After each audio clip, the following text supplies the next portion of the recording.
Hello, and welcome to Ghost Spill the Tea with myself, Paranormal Mitch. And Paranormal Teach. We have a great episode prepared for you today. We're talking about changelings. Yeah, we are back to fairies. Back to the Fae. Well, yes. Back to the, Back to the Fae. Just sure. don't spoil it for them. Sorry, geez. Come on, we're supposed to be spooky and mysterious. It's Halloween month. Ooh, spooky. Is that what it is? Listen, y'all, we're trying really hard. We're just not. Well, we've decorated. we did. We decorated. They have Halloween costumes. It's terrifying. We have a variety of things. We have, what do we have? We have pirates. We have princesses. We have Dick is a demon. little demons. We're terrifying. Diego has a little He's a pumpkin. He's a pumpkin. We have some witches, right? Terry's a witch. Yeah, you know what? We're trying our best here. We got all sorts of good stuff. Anyways, let's be spooky. Wait. This is your Halloween edition of Go Spill the Tea with myself, Tej. And myself, Ew. Mitch. Ew. You said to make it spooky. I don't know. It's just not right. You just kind of like half whispered it. It was very strange. Something's not right. Anyways. Anyway. Ew. Also, Disgusting. it's Mitchell's birthday. Happy birthday, Mitch. Thank you. He's terrifying. What's new? Anyway, today's episode is on changelings. Fairies. It's on changelings. Which are fairies. Well, yes. We're being mysterious. Just read the script. Sure. Well, you're the one who's giving it away. No, whatever. Okay, so Fresh start. if you know what changelings are, they are very interesting in modern culture and in pop culture and in legend. They're mostly legend from what it is, right? But I have a great definition from the Britannica Dictionary, actually. They're in Britannica? So this is one of the few things that I have found that has like legit like documentation behind it. So I have stuff from the Britannica Dictionary. I have stuff from the Oxford Dictionary. Like it's fairly legit. Okay. So here we go. Quote, changeling. In European folklore, a deformed or imbecilic offspring of fairies or elves substituted by them surreptitiously for a human infant. According to legend, the abducted human child are given to the devil or used to strengthen fairy stock. The return of the original child may be affected by making a changeling laugh or by torturing it. This latter belief was responsible for numerous cases of actual child abuse. So simplified. The fairies take the children, yes, replace them with a fairy. with the fae. Yes. Well, or other things. Yes. Yes. So that is the basic form of a changeling. So let's kind of get into the nitty-gritty of it, shall we? We shall. So, this is mostly found in European folklore. I found that there are some instances of some supernatural beings in other forms of folklore, such as Asian folklore, that may like abduct people, but nothing quite the same as like replacing them with another version of themselves. So this is kind of unique to European folklore, which fae, interestingly enough, are a worldwide folklore. Yeah. This is strictly European folklore. There are a little teeny bits in other places, but for the most part, European. Very commonly in Ireland and the Scandinavian region. So let's first talk about what the heck happens. Okay. So a lot of times these were almost always kids that were taken. There were some examples of adults being taken. We will get into that in a bit. But that was through other parts of legend, right? And this is mostly based on not any historical data. This is mostly like legend passed down through stories and things like that. So let's talk about why the heck children were taken, right? So to steal their souls. Yes, there was a couple. That's always the plot. There was a right? couple main reasons. That's always right? the plot. Number one was to be a servant for the fae or the devil, is what it claimed a lot of times. Number two. What I don't understand though is how the fae and the devil go together. But okay, I have no idea. I'm not sure. Okay, keep going. Number two. I'm already picking this apart. It was so that a fae could experience the love of a human child, or they would replace it with an older fae so that it could live out its days like in the wonderfulness that is the human world. Okay. Number 3, it was for spite or for revenge. That's mostly why children were taken, right? Now, there were a few examples of adults being taken, okay? Those were mostly newly married or young mothers. Then when adults were taken, they were almost always replaced with a log or a piece of wood that was enchanted to look like the adult, okay? The human would then seem to get sick and die, be buried, and then the human that was replaced would then live out its life in the fairy realm. I'm sorry, this is so funny. I just keep thinking about like, yeah, sorry about your wife. Here's a flipping log. Here's a log. But it was enchanted. And it literally would just like randomly die. Please. The Fae would never give us a piece of wood. Let's be honest. Listen, this is just the beginning. It's going to get way crazier. They really said, here's a log, bro. They really said that. They really said that. All right. I'm sorry. Oh my gosh. There's already tears in my eyes over this. Yes. Now, if you were asking yourself, how the heck would this happen? That's a great question. Okay. So supposedly the Fae would take kids that were either not being well taken care of, or if a parent wasn't paying attention to a child or something like that, then they would be replaced. Right. But once again, there's always a rule and a reason. Always a rule and a reason. But once again, no hard data to ever say this happened. This is based on legend. Right. Okay. Fae were always getting blamed for something. Fae were always getting blamed. It always has to do with like something. stealing somebody's soul. It's so dramatic. It's what they very were blamed weird. For. It's very weird. So when this would happen, there was a lot of things that would happen to the child, right? We'll get into that in a little bit. But there was something I found that was very interesting. It was called being fairy struck. Have you heard of this? Yeah. You have? Yeah, I have. Okay. So this is from the Oxford Dictionary. Yep. So the fairy struck was a symptom of having a fairy stroke, right? Or some form of that. So what basically it would be an abrupt or seemingly inexplicable change in a mental or physical well-being of humans or animals that were once popularly attributed in many nations to a fairy stroke. So supposedly, if there was a child that had some form of like paralysis that appeared out of nowhere or something crazy would happen, they would say that the child was fairy struck. And that it was. Should I start my soapbox now or hold? No.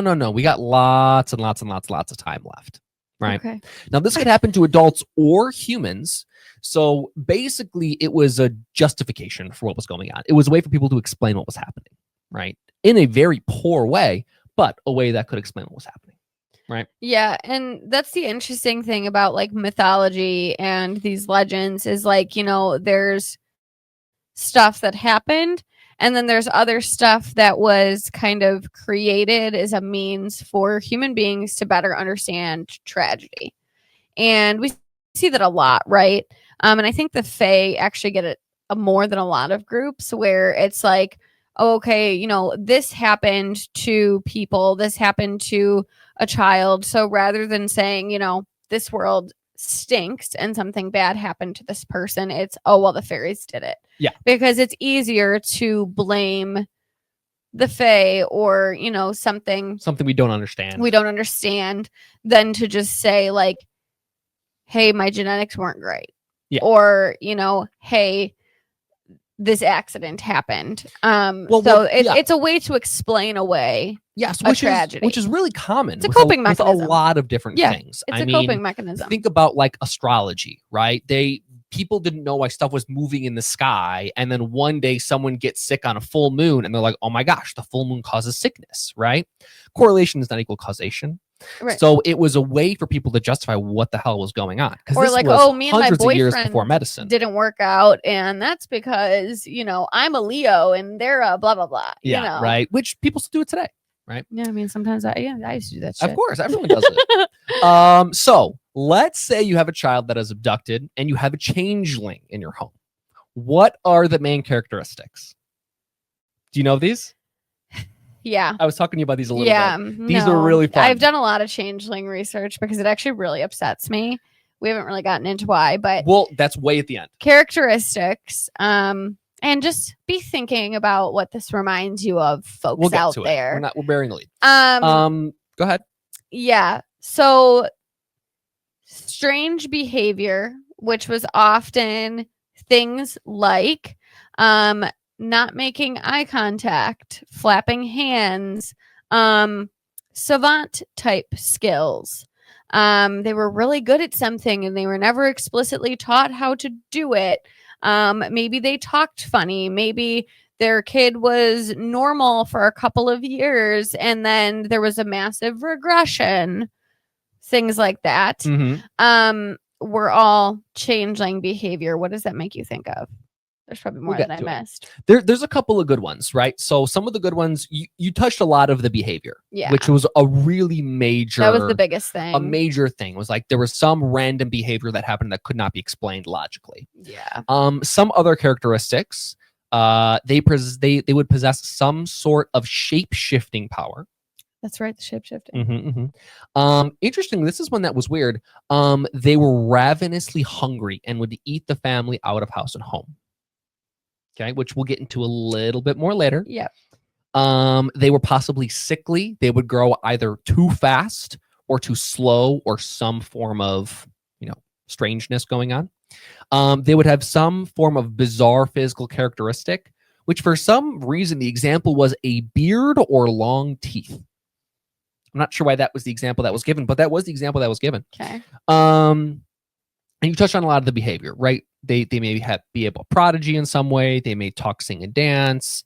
Or they may have unusual behavior when they are alone, as in like, as soon as they feel like they're not being looked at, they may like get up and sing or dance, because apparently that means that the child is a problem. Right? So things that we could not explain. Right.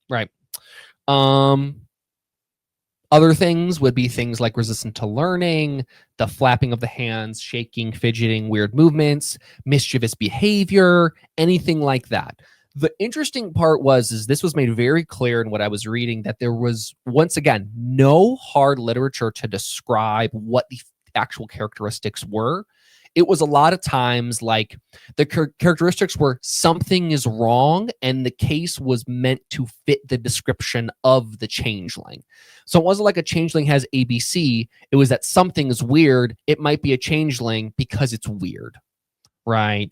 It wasn't like there was any hard definition of anything. Nothing actually existed. Yeah. It was purely based on guessing and legend.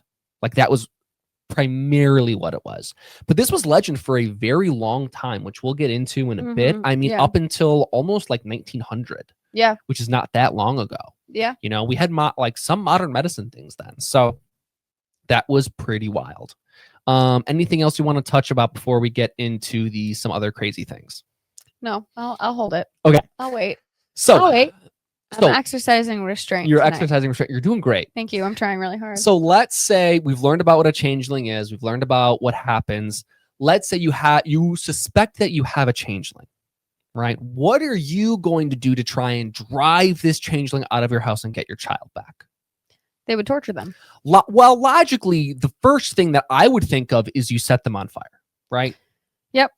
So weirdly enough, that was the main thing that they would do, because the thought is that if you applied fire or burned it or poked it with a hot poker, that the changeling would then be removed, would show itself, right? So this is from a book by someone named William Butler Yeats, who, if you are a historian of literature, you will know that he was an Irish poet, dramatist, writer, and literary critic who was really, really, really, really popular in the 20th century. Like this was like a guy. He wasn't like some rando. A guy. He was a guy. So this is a quote, okay? Many things can be done to find out if a child's a changeling, but there is one infallible thing. Lay it on fire with this formula. Burn, burn, burn. If of the devil, burn. If of the devil, burn. But if of God and the saints, be safe from harm. Then, if a changeling, it will rush up the chimney with a cry. So this was done in a variety of ways, right? You could, I'm so sorry. The changeling trigger warning. We should have given one of those. It was so bad. I'm sorry. This is a rough one. Boiled poked with a hot iron, tortured, set on fire, burned, lots of things like that. It was very, very, very, very, very, very, very not okay. This is why we don't create spooky content with our haunted dolls, because just reading this, Mitchell is about to crawl out of his skin. It's kind of yucky. I mean, it's very yucky. He looks ill. I don't It's know not if you fun. can see his face because of his mic, but he's uncomfy. Yeah. Not great. This was also possibly, side note, we'll get into a little bit more in a bit, a way for a family to justify doing bad things to their children, which was, once again, very much not okay. But the second thing, which I think is much sillier, okay, is trying to trick the changeling. Okay. So there was a couple ways people would do this in legend. Okay. Number one is that you would try and do something very bizarre, or like tell it a joke and see if it would laugh, like that a child wouldn't understand, or try and get it to like speak or something like that. But I don't know why this is the case, but literally so many places did this. The most common thing, this is true, was to make a soup out of eggshells and then feed it to the child, right? With the reason being, this is like a really bizarre thing that makes no sense. Because the thought would be if you fed this eggshell soup to a child that was a changeling, the fae or the changeling would say, "Why are you giving me this soup? It's of eggshells. That makes no sense." And then you would catch it off guard and prove that it was a changeling. Okay. This was done in a variety of ways. You could pour eggshell water over the changeling. You could serve it very soup. niche. You could. It was so bizarre, but the amount of times that different places had forms of like eggshell water or eggshell soup was astounding to me. It kept coming up. I read it one time and I was like, there's no way this is the thing. Like, I know I'm not reading this right. And I swear to you, so many places had this. All right. It was so bizarre, right? So the goal was like do something weird to catch the changeling off guard, because then it would show itself, right? So that was very, very, very, very odd, but that's what it was. Okay. Now let's say you wanted to prevent your children from being taken, right? I have two main things that people would do. Okay. Number one is, according to Scandinavian folklore, supernatural beings are very afraid of iron. You've heard this? Oh, yeah. Yeah. So there was like the whole entire thing was like, if you buried iron on your property, he would keep fae away. Yeah, it deters the fairies. Deter And if the we have fairies. iron bars that they Chill with. So what you would do is you would have some sort of iron tool, instrument, pan, spoon, whatever, and you would place it either by the child or like next to their cradle or on top of their cradle or something to deter the fae away. Because logically, if fae go to steal your kid and they see an iron spoon, they're going to go, ah, and then run away, right? Yeah. Yeah. The second That's thing, like fair, just like weak sauce. it was very strange. The second thing was, according to Polish legend, the mother would tie a red ribbon around the baby's wrist, put a red hat on its head, and keep it out of the moonlight. Other methods would include not washing diapers after sunset and never turning their head away from the baby as it slept. All right. I don't know. I'm not sure where this is going. It's kind of all over the place, to be honest with you. Yeah. And every place handled it a little bit differently. Like Irish folklore had one thing. Polish folklore had one thing. German folklore was a whole other thing. They had a big, long W name that sounded very German for this thing. And every place kind of took the idea of it and kind of made it their own. It was very, very strange. But once again, mostly European. Yeah. Okay. I swear we're going to get to it. We have one more little thing to get through before we get to I'll like be okay. your part. No, I'll be okay. Or do you want to do it now? No, I'm fine. Okay. Everything's fine. Everything's fine. We're going to talk about changelings in history. Okay. Okay. So two major things that we're going to talk about. Number one is a guy named King Charles I of England. So it is common nature in literature to say that this king was a changeling because he had what was called a peevish nature as a child, and a nursemaid's claim that a figure appeared mysteriously at his bedside and cast a cloak over the sleeping baby's cradle. So essentially, this guy was super weird. He would like move his arms all over the place. He would say very strange things. He was a really, really bizarre guy. So everyone thought because he was weird, naturally Can't be a person. can't be a person. Can't just be an individual. And we all know how great the health is of all of the royals during that time, because they, did a really good job of that. So chances are he was just a weird guy doing weird stuff. But because of that, people thought he was a changeling. All Because right. the king would never act like that. Of you course know? not. The other one is a very famous case. This is a famous case of an individual named Bridget Cleary.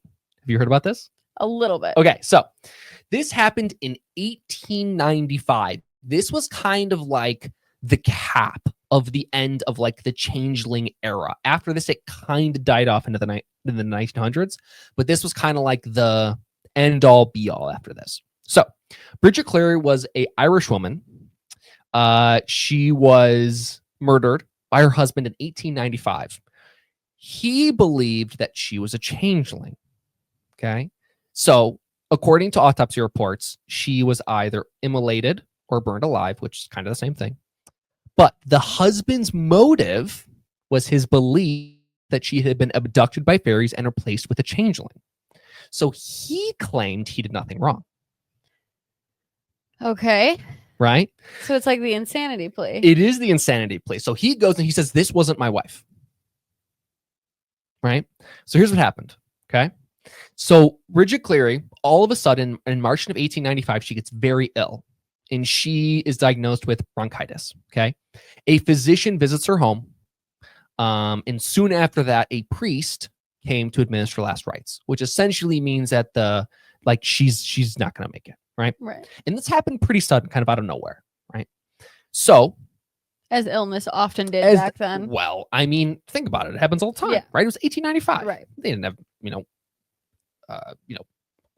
all sorts of modern medicine then.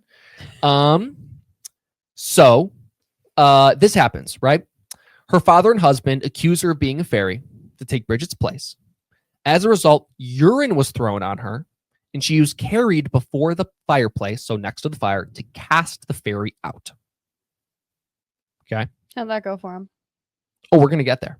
So later on in March, she is reported missing. No one can find her. Sounds like a guy who just stopped liking his wife and wanted something to blame it on. Just saying. Well, we'll get there.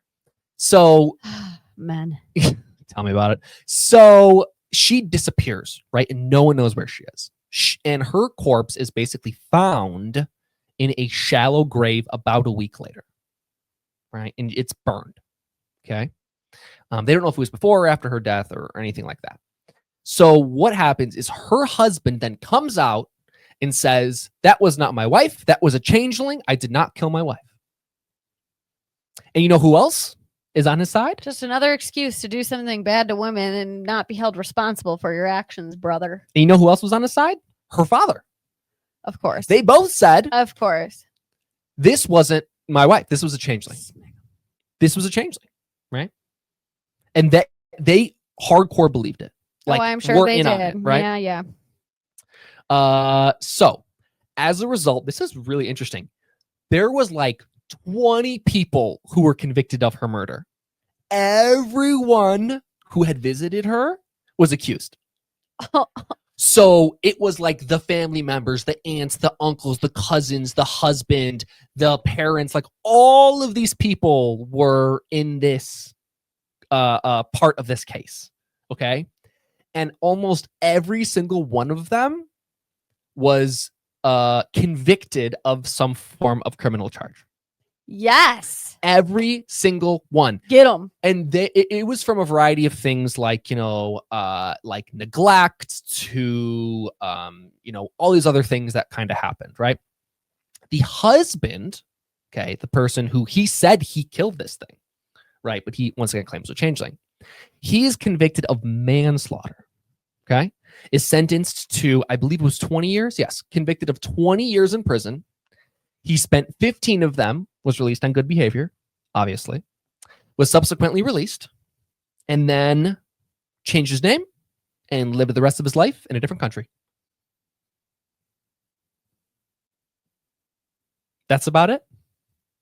But the interesting part was, at this point in time, according to the justice system, changelings don't exist, right? Because they basically said this is all fabricated. You just like killed your wife, bro. Like, you can't do that. So then after this point in time, the idea of changelings quickly died down because it was kind of seen as like a negative thing. Before, it was like a way to justify things and to give an example of things. It still kind of existed, like people would believe it, but it kind of really started to die off after that, kind of due to like the negative publicity of it. But that was the story of Miss Bridget Clary, which is very interesting. Poor Bridget. Justice for Bridget. For I real. mean, to be fair, she wasn't doing good to begin with. No. But she did nothing wrong. Justice for She did nothing wrong. She was just like, he just didn't like his wife anymore. That's she just what happened. got sick. That's what happened. She's got sick. I mean, come on. Okay, so I have a little side note here. That's somewhat interesting if you think it's interesting. This is actually quite common in nature. So birds and fish are two examples of things that do this. It actually has a name. It is called brood parasitism. Parasitism? Yes. So basically, it is actually fairly common in nature. If, let's say, you have a bird, right? Another species of bird will actually come lay its egg in the nest of a different bird so that the other bird would have to take care of its young. Normally, the bird would pick a smaller bird so that it would outgrow the other chicks of the other species of bird, and then basically like take all the food, take all the nutrients, and then basically like kick that family out of the nest. This is really common in birds, fish, and other arthropods, which are like sort of bugs, which is kind of wild. So the idea that this actually happens in nature might have been, someone seeing that happen and go, oh my gosh, that's what happened to me. And they connected that with, well, what's going to replace a child? It has to be a fae. And then this legend kind of started, is the idea of how it started. Okay, so the next thing we get to talk about is the tough part. So let's get into it a little bit of the understanding or the modern scholar version of why changelings happened. So and you were this touching on this a little bit. I buy a lot more than the fairy concept because makes the a lot of math sense. don't math for the fae on this whole thing. Yes. And that's why I've never really gotten behind the changeling concept. Yes, this part gets a little bit sad. So basically, the modern understanding of the changeling is that it was a parent's way to justify a child that had some form of disability or was different. Or often autism. Well, often, yes, some form of that. Yeah. Right. There was obviously a lot of things. Some things that were cited were things like spina bifida, cystic fibrosis, Williams syndrome, cerebral palsy, autism, all these different things that made a child either like a physical appearance or mentally or physically be out of the ordinary. And we see this throughout history. If you look at just like the history of disability in general, like obviously that's very, very difficult on a family, especially a parent, to understand and cope with that. And so sometimes finding an external reason for the circumstances or what's going on with their kid is a lot easier than just accepting the fact that something really bad happened to my kid. And so rather than saying, okay, I'm going to take my child's disability and understand it, and it's just, well, then they're not my kid. Exactly. It's a way to just offload. Disconnection. Yeah. Right. And instead of just saying like, hey, my child has a diagnosis, I'm going to accept it, I'm going to move forward. It's all right. Well, off you go. Yeah. The other part that was mentioned a lot, besides that kind of half is very similar. A lot of time, if you think of this time period, a lot of people are very poor. It's very hard to find food and things like that. If you were a poor family and you had a child that could not support itself, either maybe help at like the farm or to sell goods or anything like that, it was often seen as a very, very large burden on the family. So that could justify. Excuse. It was another to excuse to make your child not a part make of your your- family, for lack of better terms. make your child less than human. Yeah. Which is Awful. terrible. Awful. But unfortunately, that part kind of makes sense, right? If you were a family and you needed some form of disconnect and to feel like this is not my child, like that's a way to do that. Yeah, and that's what they did. And so, this is one of those folklore type stories that it's like the folklore is very representative of a cultural issue. And, fortunately now disability services and disability acceptance and, being neurodiversity affirming, all of these things, there's still a ways to go, right? Yes, there's always going to be a ways to go, but we're in a much better place than we were back during these times. But this was how families dealt with it. Well, imagine even like hearing it from like a doctor or like a priest of like that, because a lot of times that's where you took your kid and if you people had of issues, authority if we're believed people of this. authority, and they said, hey, my child is acting abnormally. They could talk, and now all of a sudden they're not talking. Right. Like, what's going on? And now we know that's regression, and we now see we that know in it's autism. regression, and we've studied that, so we understand it, right? But before, it was purely like this is a child that is less than human or not connected to me. Look at timeline wise, like autism research and understanding is actually a pretty new concept. Yeah, for sure. Like in the grand scheme of things, right? And still every year we get more, but back then they had no idea. To them, that was a fairy. Yeah, they had no idea. That was a fairy. Their kid stopped talking, so that meant it wasn't their kid. Mm-hmm. It was a fairy instead. I mean, even if a child may have been just of smaller stature or looked strange or anything like that, there's no way to know. And especially when you're dealing with like medicine being that much different, right? Nutrition one isn't as good, probably expectant mothers had a lot of other things they were dealing with, either health-wise or work-wise or life-wise. The health of the child was significantly worse than it is now. Yeah.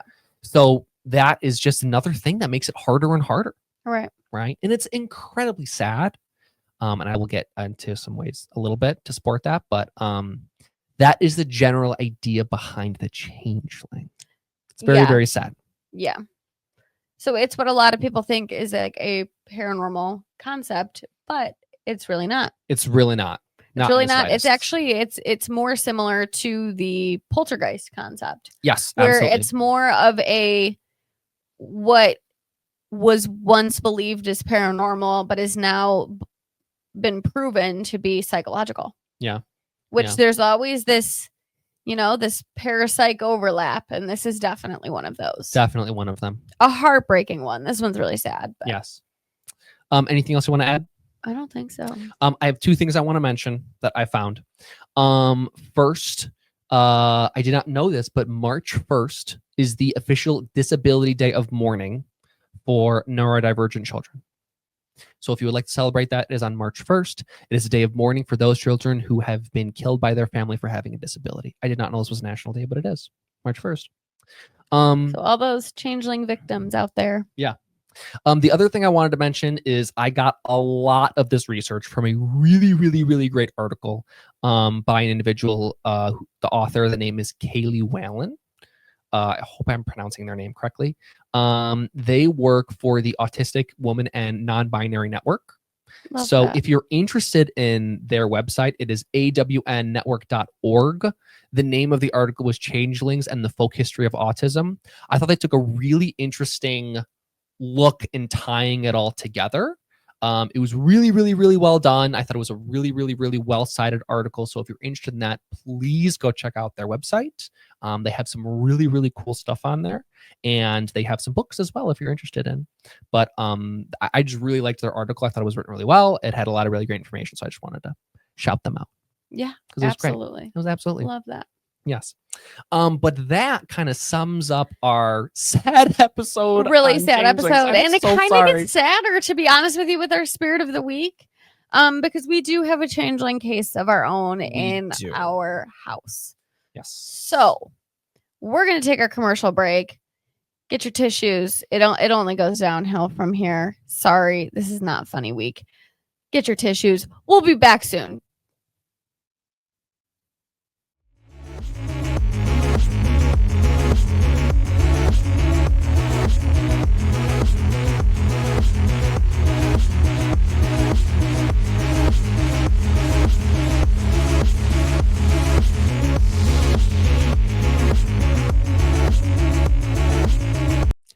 And we are back from our short commercial break with our spirit of the week. It's Rowan. It's Rowan. And don't forget Kay. And Kay. Kay is her unicorn. Her unicorn. Yes. Who is decked out in a gorgeous little Halloween. Yes. Is that a bow? Yes. It's a bow tie. Bow tie. Rowan made it very clear that she likes when Kay dresses up. Yeah, not her. Not her. Kay dresses up. She Kay does dresses not. up. And that's fine. That's cool. Yeah. But Taylor, tell us, Rowan's story is really fascinating. Tell us, yep. Oh boy. Oh boy, that's her. It's just still going. It's just still going. She's very excited. She's nervous. She's really She's nervous. very nervous too. But tell us a little bit about Rowan. So Rowan has been with us for a year now. Rowan, when I saw her, I was in love with her. Mm-hmm. And this was around the time where I started to get a little bit braver with haunted dolls. And Rowan was kind of the first one I saw that I was like, this might be out of my league, but I love her too much to pass up the opportunity. Yes. To give you some perspective, prior to Rowan, we had like Fiona. Very fun, cute vessels. We had like Omi and Mia and Dick and Jer and all Lana that. and Jer and Christy. Some like very kind, lighthearted vessels. Yeah. Rowan was kind of like our first foray into something that was a little bit, let's say, spookier, to keep it on a theme. Out there. Yeah. And so Rowan, nobody really knows what Rowan is. And I feel like the longer I've worked with her, the more I've developed theories about her.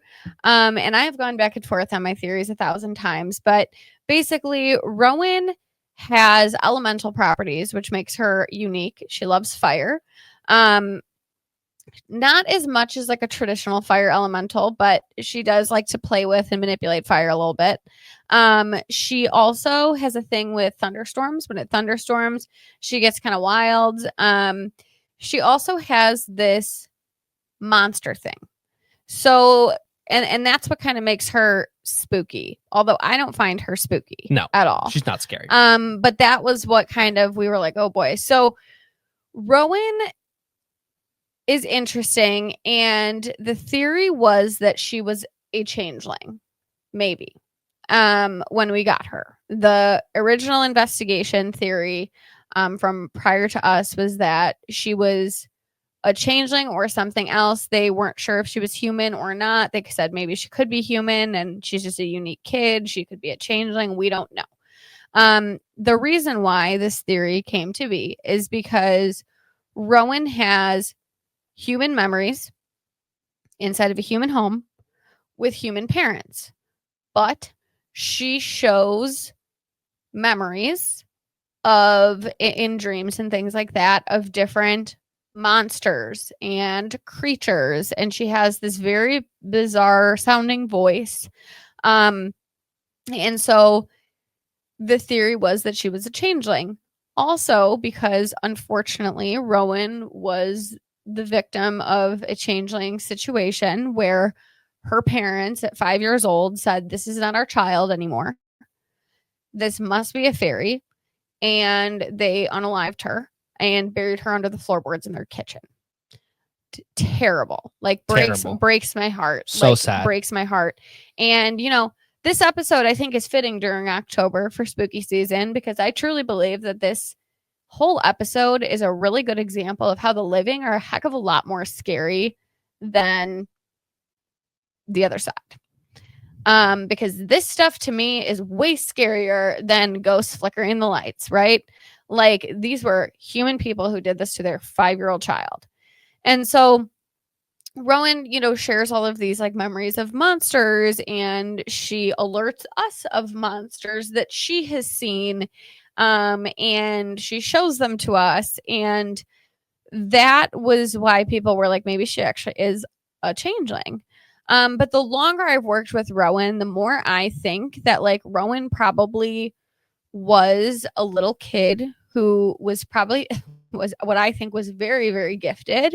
Like I think she was like probably like psychic medium as a young kid. Just didn't know how to understand it. Didn't know how to understand it. And she was seeing things that the average person doesn't see or can't interact with. And as a result, they thought she was the problem. And the more I work with her, like Rowan doesn't think she is different than anybody else. Everybody has always been like, oh, Rowan's different. Rowan's this, Rowan's that, Rowan's another thing. Like Rowan expects to be treated just like all the other kids. She doesn't see herself as any different. And I think that tells you all there is to know, right? Like even at her old investigator's house, she has like a fairy room where she puts all the fae. They didn't know where to put Rowan. So they trialed her in the kids' room. They trialed her in the fairy room. And they said, the fae are very communal. We've talked about this on our fairy episode. Yes. They completely rejected her. They're like, why is this kid in the fairy room? Like, what the, they were like, what? Like, they did not accept her at all. And she just wanted to be treated like any other little kid. And I think that's very telling. And so I do think that Rowan is a human. I think that just in working with her and the way that I feel when we do spirit box with her, we work with non-human spirits. She does not feel non-human to me when I talk to her. I truly just think she was a kid who was very gifted, who was seeing things that she didn't understand. I think she was also very imaginative. She's a very, very nervous individual, just in general. Yes. She's very self-conscious. She's very scared. Rowan is a lot more afraid of people than they should be of her. So I think she was the perfect victim of a changeling situation because of how unique she was. And so it's really sad, but yeah, that's Rowan, but we love her. I have no regrets about taking her in. She is great. She's amazing. She's been a really, really good fit for our house, and she means the world to us. We don't talk about her as much. You don't see her on live streams, things like that, because she gets very nervous. And a lot of times when she gets nervous, like I start coughing really bad and like have some physical stuff. And so we let her do what she can and what she wants to. And, in terms of like videos and stuff like that, that's just like not as much her thing. She's happy to do it sometimes, but she's just not like I want to be the center of attention. It makes her really nervous. So we follow her lead. But I think something else important to note is Rowan. You would think with a story of what her parents did, that this would be, late 1800s, early 1900s. No, this is the 1960s, y'all. This stuff was still happening to people with disabilities and differences in the 1960s, which is terrifying. But I think it is very indicative of how long of a way we have to go in terms of disability acceptance, awareness, and understanding. So that is Rowan in a nutshell. Yes. And she is the sweetest, kindest, just so kind little girl. And we adore her. Yeah. But let's get into some of her questions. Yes. Yes. Because I think her answers speak for themselves. Yeah. Okay. So I first asked Rowan, I was like, hey Rowan, are you ready for your questions? And she goes, I'm very nervous. No. We're like, that's going to be okay. I was like, I just want you to be yourself. If you want to do questions again, you can always answer them again. And she was like, okay. But I think she tries very hard. She tries very hard. But and she cares a lot. She cares a lot. I know it's still going. Okay. Crazy. So first question was from Kara. Shout out Kara. They said, "Hi, Rowan. How do you let your other friends know that you wanted to have new clothes? Can you tell us more about that?" Back it up. Taylor, give us some quick. Rowan's original vessel, I've sourced her vessel because I think it's so cute, was actually like a princessy vessel. So she had like blonde curly hair and like a pink princess style dress. And her original investigator redid her whole vessel for her to be Yes. more her. And here's Rowan's answer if you want some more context. Rowan said, "She knew I didn't look like me. She said, 'Rowan, do you want an outfit?' I told her, 'Certainly.' So I got it." So this is from her hair to her dress. Literally everything is different. To Kay, her little unicorn friend. Everything is different. Yeah. Top to bottom. Her vessel is completely custom to her. And I feel Yes. like it fits her so well. I think it fits her very well. It's very Rowan. Very Rowan. Next question was from Adriana.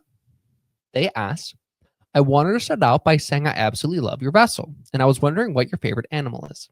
And Rowan said, "I love baby cats the most." And I said, so we have a cat that's a Siamese cat who's very, very tiny. She kind of looks like a kitten as an adult.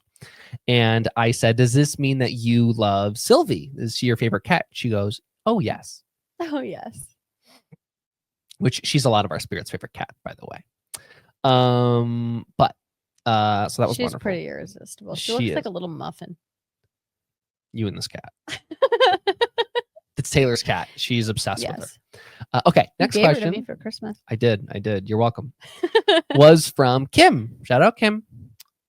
They asked, "Do you have a favorite type of creature or cryptid?" She said, "Yes, unicorns, because they are beautiful." And I said, "Is that why you picked Kay as a unicorn?" She was like, "Of course. Yes." So, love it. She's a lot of like the monsters and things that she shows and she sees, like she doesn't have names for them. Oh, it's just a monster. Like she's like, "I saw a monster today." For like what it looked like, she's like a mosquito. You know, like she describes it as what it looks like she's to 5. her. She doesn't know what it is. She's seeing stuff. We don't know what she's seeing, but she's seeing stuff. Well, and it's interesting too, because we have, gosh, a lot of spirits that have some form of can see things, can hear things, some form of psychic ability and things like that. But She's one of the best. Man. To this day, Rowan has told us things that no one else has noticed. And this is like the Fae and our like really talented psychics and our witchy girls. She pieced together a lot of the Bachelor's Grove issues we had. She does stuff that no one else does, and she's 5. Yeah. So she's incredible. Yeah. And very helpful. Very helpful. She likes having a job. Yes. Yes. As a lot of 5-year-olds do. Next question is from Carly, aka Vix. They ask, "What's your favorite thing about storms?" And they said in parentheses, "I also love storms too." Me too, Carly. And Rowan said, "It makes me feel energetic." Yes, it does. There you go. Yes, it does. Our house gets weird during storms. And it's funny because if there's a storm going on, like you can see her vessel is her like, face looks different. Her face changes. She's like beaming. Like Yeah. She's just like, this is the best. Yeah, her face completely changes. It's very interesting. Precious. This next question is from Carly, aka Vix. They ask, Carly never misses an episode of questions. Shout out. Since you were coming up celebrating 1 year living with Taylor and Mitch, can you share with us your all-time favorite memory? And cue Mitchell cried during the spirit box session. Yes, I did. And Again. I'm proud to say it. Again. I'm gonna cry again. Rowan said, "My family celebrated Christmas with us, and I got presents for the first time." And there he goes. There he goes. Oh no! There he goes. Oh my God, are you gonna make it? No, Brother. And then I said, "Which one do you like better, Halloween or Christmas?" And she said, "Christmas." Precious. Oh You good? no, I'm not good. Next question is from Kim. I'm making it through. I'm my like God. dying. Oh my God. They ask, "What are your favorite He's toys ill. or equipment that you enjoy playing with the most?" And then Rowan said, "I love the lights on the ceiling the best." As you saw today. Just going to town. Next question was also from Kim. They ask, "If you wanted to go out for some candy, who would you take with you and what would you get?" And then Rowan said, that one's very hard. She said, I think it's Anna. And then I said, what kind of candy? She said, chocolate bars. An excellent choice. Yeah, that's one thing is I think making friends is a harder thing for Rowan. I don't think she necessarily understands all of them, and I don't think they all understand her either. Yes. Where, like we have these like non-human spirits that all kind of like they make sense to each other. And then we have all of these human spirits that make sense to each other. And Rowan falls somewhere It's in there. It's weird because she's the outcast in the weird group. Yeah, like she just doesn't. She's truly unique. And that's what I love about her. Yeah. That's what I just love about her. But I think being as gifted as she is and the types of things that she sees and experiences that are so real to her, I think that confuses both groups of them. And they're just like, Yes. well, how the hell did you see that? Yep. You know? Yep. But we've made it very clear to her, like, hey, if you have a thing you're curious about, this is what I want you to go tell. And she was like, hey, okay. Like, and our other spirits, they know if they mess with Rowan, they're messing with me. Yes. But also, I think they can be clicky, and yeah, I've made it clear how I feel about and that. I think one reason she picked Anna is because we've been told by other spirits that Anna is literally like everybody's best friend. Yeah. Like she will make friends with anybody. Yeah. She is on everybody's very team. accepting. She's very accepting, which is why we love her. Yeah. Excellent choice. Oh, Anna, precious. This question is from Kim. They asked, what is something you want everyone to know about you? And Rowan said, I'm not scary to you. That is very important to her to know. Very important to her. She scared Mitch on accident during an Estes method Oh. session with the Delco goggles on. I felt so bad. The Delco goggles, for those of you who don't know what those are, I haven't used them in a while because they actually, since that, Yeah, we never whipped them out again. I should. We should. But basically, instead of the blindfold, there are these electronic red goggles, and they blink red in your eye, and the entire session. And the theory is that it helps you have visions. And Mitch had a vision from Rowan that resulted. Yeah, I got a little scared. Resulted in him whipping the goggles off and being like, "I'm done." Yes. It was to this day the only time I've ever like stopped something and been like actually scared. Yeah. She explained it to us afterwards. We processed it with her. He apologized for getting she was scared. Distraught. She was so upset. She didn't talk to us for months after that. I felt so bad. And she still to this day will be like, Mitchell, do you remember on January blah blah? She's got the date. Yeah. Do you remember on January blah blah blah at blah blah blah time when I scared you? Like, I'm really sorry for that. Like, it's been really hard for her to let go. Yes. So yes. It was not her fault. Nope. It was probably my fault for not being prepared. Yeah. But I think it was just a situation that we can get past. Yeah. You know? But yes. Anyways. Next question is from Jenny. They ask, what is an ability you have that you are most proud of? And Rowan said, I can tell my family about monsters. Yes, she can. And by that, like when we have encountered like negative entities at locations and things, Rowan has alerted us to them. Always, every time. Yeah. Something shows up at the house, even if it can't get in. It was on the lawn, peeping in the window. Rowan's going to tell us about it. Rowan's like, I saw a monster in the backyard the other day. She's really on it. Yeah.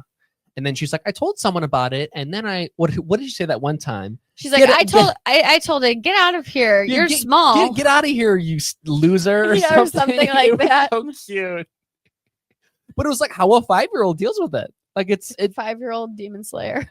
Yeah, she's like, get out of here. I was like, dang, you tell him.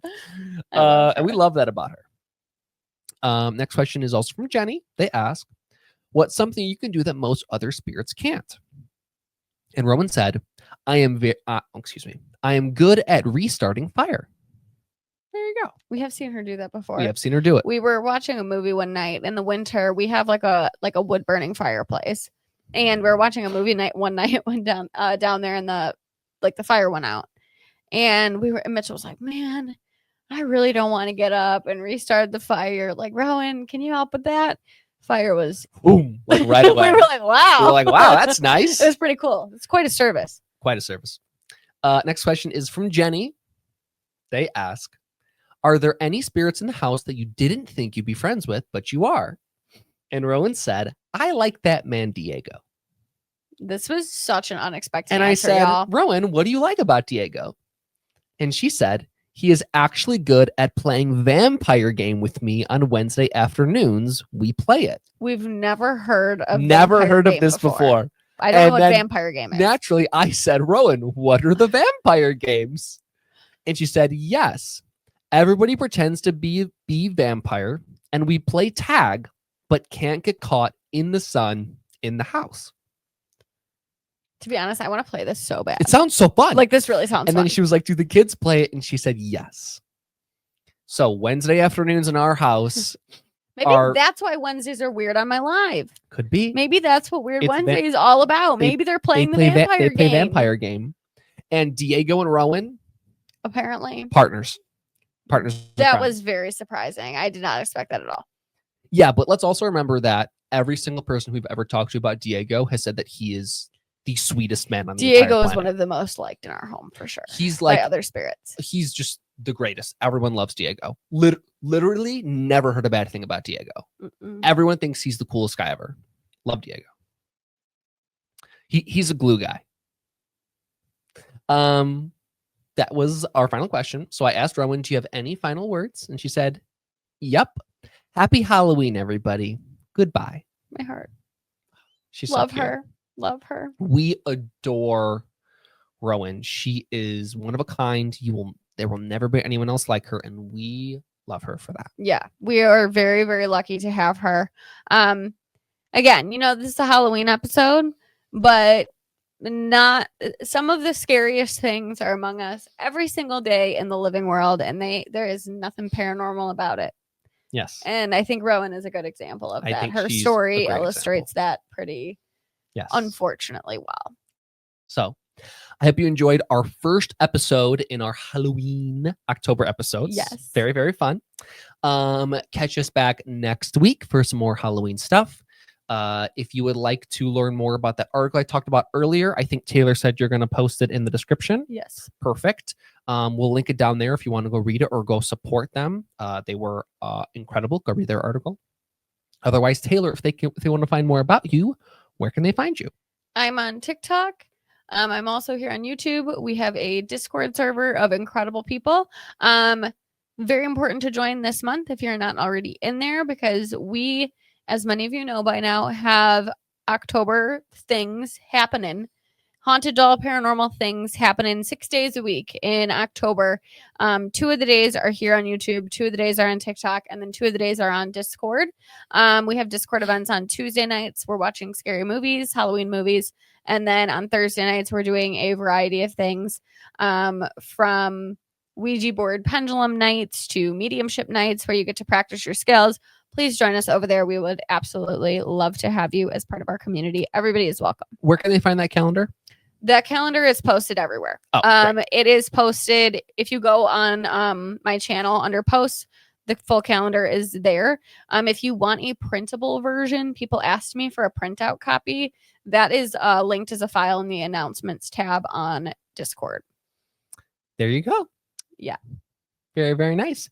If you want to follow me, I'm at Paranormal Mitch on TikTok. I don't have my own YouTube, but we kind of do some of the stuff together. Yeah. So we're a squad. But I hope you enjoyed our episode on changelings. I know it was tremendously sad. Sorry. But I still think won't all be sad this month. I promise. This is the only one. This is the sad one. This is the only one. You made it through. Come back next week, please. I still think that awareness is incredibly important. Yeah. And I think we can learn a tremendous amount from our past. I think that even things that we should be shameful for or shameful of, I think it's an opportunity to learn from them and to help create positive change in the future. Mm-hmm. So have a wonderful week. We will see you again next Sunday for our next episode. Happy October week 1. Happy October week 1. Bye, everybody. See you then.